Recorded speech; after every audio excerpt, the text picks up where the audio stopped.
또 줄기가 단단하잖아요. 이걸 그냥 먹기에는 사람들도 안 좋아하는 사람들이 있는데 이걸 갖다가 이렇게 장아찌를 만들어서 먹으면 좋아요. 다시마와 양파를 우려낸 간장을 부어 만드는 브로콜리 장아찌는 그녀가 빠뜨리지 않는 밑반찬이다. 남은 브로콜리로는 참치 회무침을 만든다.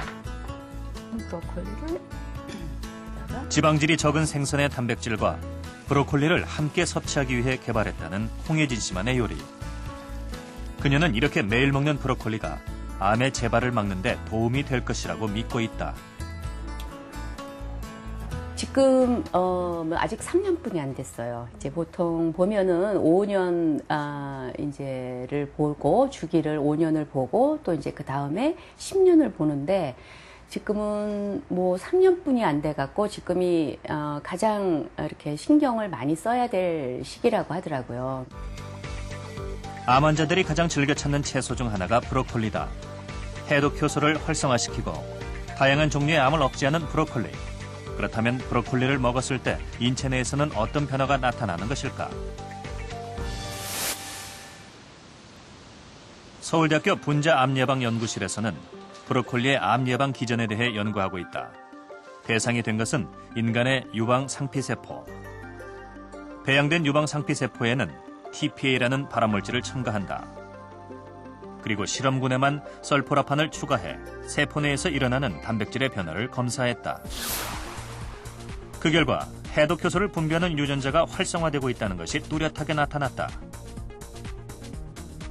동시에 우리 몸에서 염증을 유발하는 콕스2라는 유해한 단백질은 오히려 억제되고 있었다. 최근 연구 결과에 따르면 약 15%에서 20% 인체암이 염증과 직접 혹은 간접으로 연결돼 있다는 것이 잘 알려져 있습니다.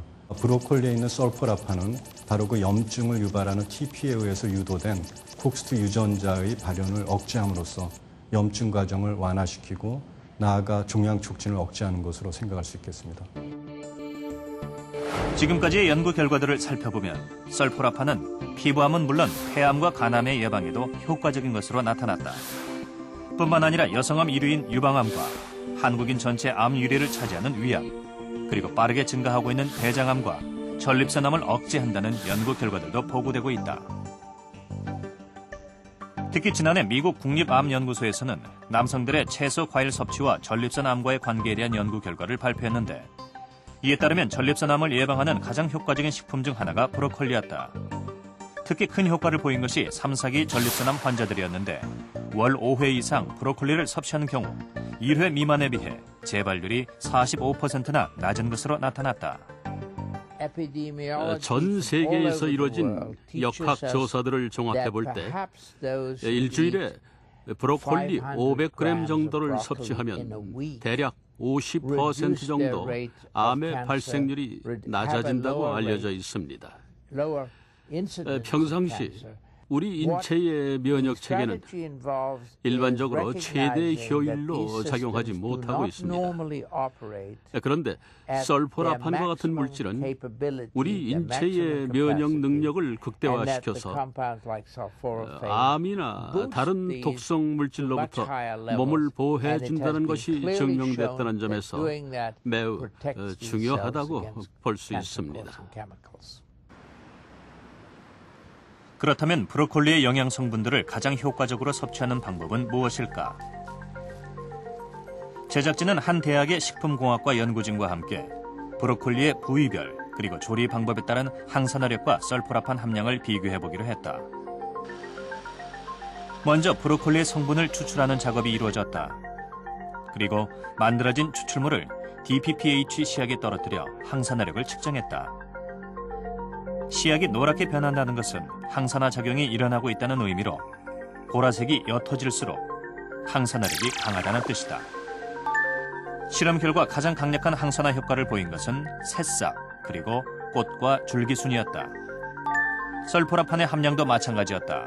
브로콜리 새싹에 가장 많은 설포라판이 들어있고 꽃 그리고 줄기의 순서로 나타났다.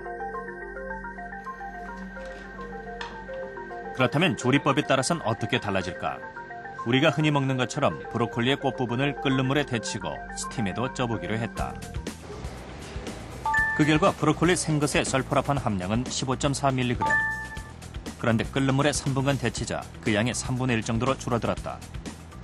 스팀으로 찐 경우엔 데친 것보단 손상이 덜했지만 역시 감소했다. 열로 인해서 효소들이 손상된 것이다. 그렇다면 브로콜리의 영양소 파괴를 최소화하는 방법은 무엇일까? 이 효소가 가장 자기 역할을 잘하기 위해서는 온도가 너무 높으면 안 됩니다. 보고에 따르면 약 한 60도 내외에서 10분 정도 열처리를 했을 때 가장 많은 양의 술포라판이 얻어질 수 있다는 그런 연구 결과들이 있거든요. 그거에 비추어 보면 우리 한국인들이 우리들이 가장 브로콜리를 적절하게 먹을 수 있는 방법은 바로 약 한 60도 내외에서 10분 정도 열처리를 즉 뭐 스팀을 하거나 또는 데치거나 하신 다음에 잘 으깨서 잘 갈아서 드시는 것이 이 브로콜리 안에 있는 술포라판을 효율적으로 섭취하는 그런 방법이 되겠습니다. 많은 분들이 혹시 시금치나 브로콜리를 먹으면 안 되는 사람들이 있는지 궁금해하실 텐데요. 앞서 보신 것처럼 결석이 잘 생기는 체질이라면 시금치를 드실 땐 꼭 익혀서 드십시오. 그리고 갑상선 질환이 있으신 경우엔 브로콜리를 먹으면 안 된다고 알고 계실 겁니다. 이 브로콜리를 소화하는 과정 중에 만들어지는 고이트로젠이라는 성분이 요오드의 흡수를 방해하기 때문입니다.